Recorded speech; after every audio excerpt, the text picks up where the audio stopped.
let's dive into it before we get into the last little bit here of the top 10 on this beautiful Monday afternoon. Does DJ have to play? It was brought up, I think, by Terrell on, that is your biggest selling piece. He's the car in the showroom.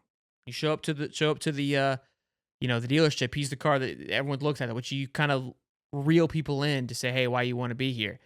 And, Cody started to bring up a point of like, I don't want to see him thrown into the wolves. I don't want to, that hurt his progress. And I've been clamoring for that too. I don't want to see it either. But desperate times call for desperate measures. We, the fans, are going to call for him very quickly. When you're in this kind of atmosphere, in this particular situation, again, 6-6 can save your job on how you manage it. Whether it's playing DJ Lagway enough to give enough juice to the world. Like, they went 6-6. Schedule was a gauntlet, but man, there is something in that DJ Lagway. There is something in that LJ McCray. There is something in that Miles Graham. There is a lot of talent that is on that Gator team, and we saw a lot of progress. They just got beat by teams that were a little bit further along. Not what I want to hear, but that to me is how you save it. And we've been saying we want to see the DJs like we saw Tebow and Leak. I think that has to be the game plan. You can't go into the season of, it can't be like a Max Brown situation where like we see him maybe at Sanford. We see him maybe if we go up by 20 against a UCF or maybe Mississippi State. He has to be packaged in. I believe this season has to be game planned of he is expected to come in.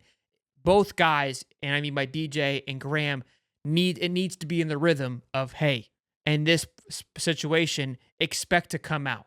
Expect to go, hey, if we get into 3rd and 2, DJ Lagway comes in because we have the ultimate package. We have a foolproof plan on 3rd and 4, 3rd and 3 and less. DJ's coming in. We've got the perfect triple option, whether he's going to run, pass, or do a front flip over the line, that nobody's going to be able to stop. I don't care how predictable it looks. I don't care what it looks like.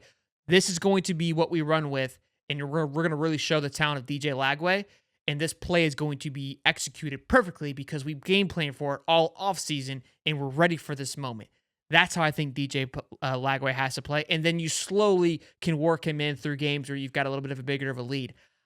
I'm not a fan of giving him full drives. And I think that's where people are going to be expected. Like, hey, give him a full drive, then go back. No, he can't do that. He can't do that. He's got to be incorporated in for certain parts of the game, at certain aspects of the game. We're on the 10-yard line. Right?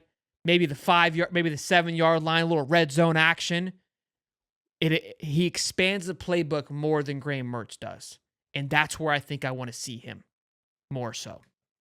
Give me your thoughts, though. I think this discussion's open for a lot. I'm going to try to see if Allie will come on Wednesday. We'll probably pick her brain a little bit about it. Lagway throws a touchdown to Mertz. Could you see one of those? Remember the play with was it? I think it was Johnny, or maybe it was Baker. It was either Manziel or Baker, where they go to the sideline and they're arguing. I mean, it happens all the time, but I remember with one of those two guys. That'd be perfect. You send both guys out there, nobody knows what's going on, right? It might be a little too much. It might be overkill. But Sean says, I think Mertz runs more this year. I think he's going to have to really open up the playbook. I think that was something we talked about with with Bud Davis, about where that playbook, look, DJ is the perfect combo of Anthony and Mertz, right? Where Anthony allowed for you to do one part of the playbook really well, Mertz allows for you to do the other playbook very well. DJ is that compromise of he allows you to use your playbook very well. So we'll see here. Super chat $5. Man, Keenan always throwing $5, man. Love this guy. Only want to see DJ if there's a package for him. Yeah, I think that's it, right? Like, I want him to be as comfortable as possible. I feel like Max was thrown into situations, Max Brown last year, where it was like, we need you to go figure it out. That's not good for anybody, and I don't think that would be good for DJ Lagway. It has to be, he has to come in, and Bud Davis can pull up one of his Excel sheets of the success rate, and I just want to see the brightest screen possible across the board of like, this play is a for sure fit, right? Like, it's like the tush push for the Eagles. It's a first down. You know what I mean? Like, it's whether you're going to get 3 yards or 7 yards, we're getting a first down. It's going to happen. So get over it. I think it got stopped once last year. That's what the package needs to be for DJ Lagway. Figure it out what it is. I don't know what it is. You have out all season. Figure it out, Billy. That's why I get paid the big bucks. All right? Just gave you the thought. So think about it. Brian Fisher says $2. Recruiting hurt by false reports of Billy Napier on hot seat. For sure. $10.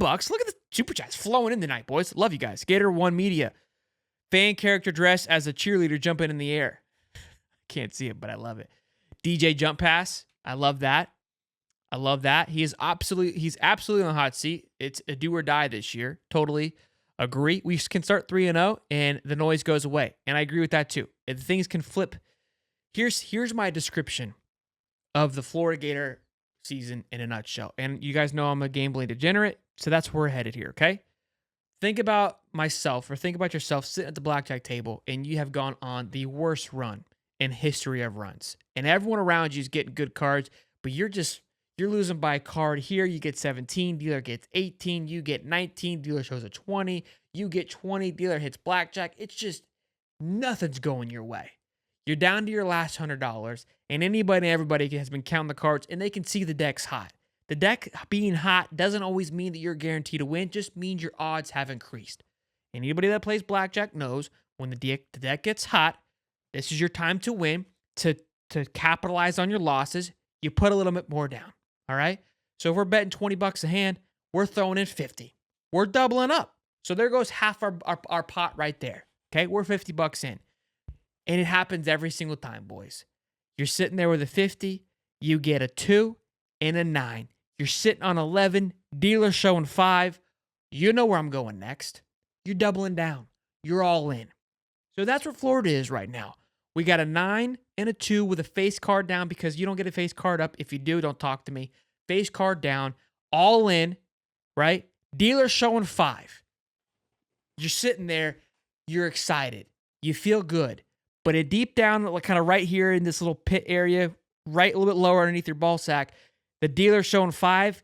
You're saying 6 in your head, and I say I hope they don't get a 6 out loud because I can't hang on to that kind of pressure, knowing that it could happen, and knowing that there's six sixes on the table, but there's one more in there and it's sitting right there. That's where Florida sits right now. Okay, that's where Florida sits right now. All in, 11, double down. The excitement is there, but it could be effed in one flip of a card.